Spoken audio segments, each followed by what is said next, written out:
Alright guys, welcome to This Week in Wrestling, covering everything that's gone on over the course of this past week, a week which this weekend seen reports that WWE have placed a bid to buy TNA Wrestling. The report comes from the New York Post, who posted an article on Billy Corgan trying to become the majority owner of TNA, in which Corgan stated that he wants nothing more than to run the company and to be able to go out in front of the crowd on October 2nd at Bound for Glory and stand up in front of everyone to give a clear picture of where the company is and where it's going. Standing in Corgan's way though are a few other potential buyers, as the report claims that Vince McMahon and the WWE, as well as the Sinclair Broadcast Group, which owns Ring of Honor, are both rumoured to have made recent bids. As to how much those bids were, Corgan said he can't reveal the figure, but the relevant parties have agreed on a sale price, with estimates labelling the figure to be around the $40 million mark. This news comes at an awkward time for TNA fans, as the company finally seems to be getting itself back on track and has recently gained a lot of interest following the Matt Hardy and Brother Nero storyline, which included the controversial final deletion and last week's follow-up Delete or Decay.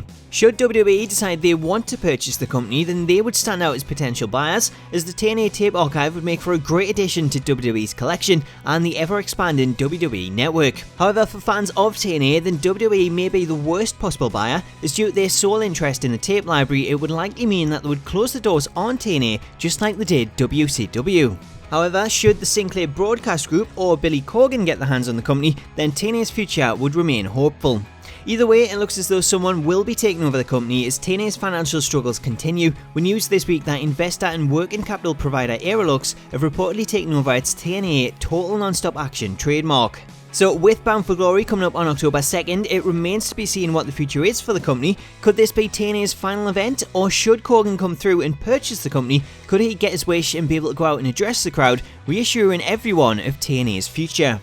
While the outcome remains to be seen, in this week's poll we're asking what you think of the situation and who you would prefer to see take over TNA, WWE, the Sinclair Group or Billy Corgan. You can see Twitter responses across the bottom of the screen, but make sure to get involved and let me know your thoughts in the comments. Switching to potential buyers, WWE, and this week seen the live finale of the WWE Cruiserweight Classic as TJ Perkins took on Grand Metalik to crown the first ever CWC winner and the new Cruiserweight Champion. The match was won by former TNA star TJ Perkins in what was an incredible match, as have all the CWC matches in a tournament that has proved to be a massive success and now sees 7 of those competitors making their way to Raw next week to launch the new Cruiserweight division.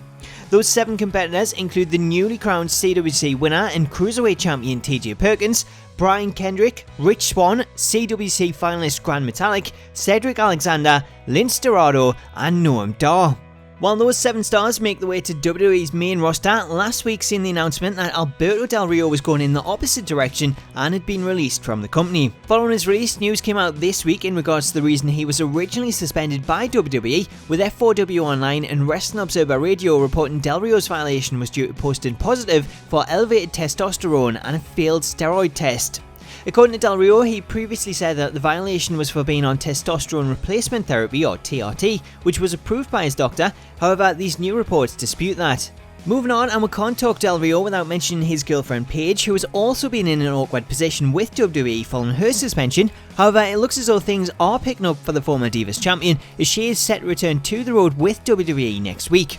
Paige also took to Twitter this week to clear up the details regarding her suspension, in which she revealed it was down to a procedural issue after Aegis, the company who carries out WWE's wellness policy testing, contacted Paige to arrange a test. However, she wasn't home and had to drive 200 miles to take the test, which she did pass. However, Aegis claims that the test was not done in time, and therefore the policy meant that it was classed as a fail and a suspension issued. Despite the issues surrounding the suspension, according to multiple sources, Paige and WWE have been communicating over the past week, and she is booked for next week's Raw taping in Memphis, Tennessee, as her suspension ended yesterday on September 17th.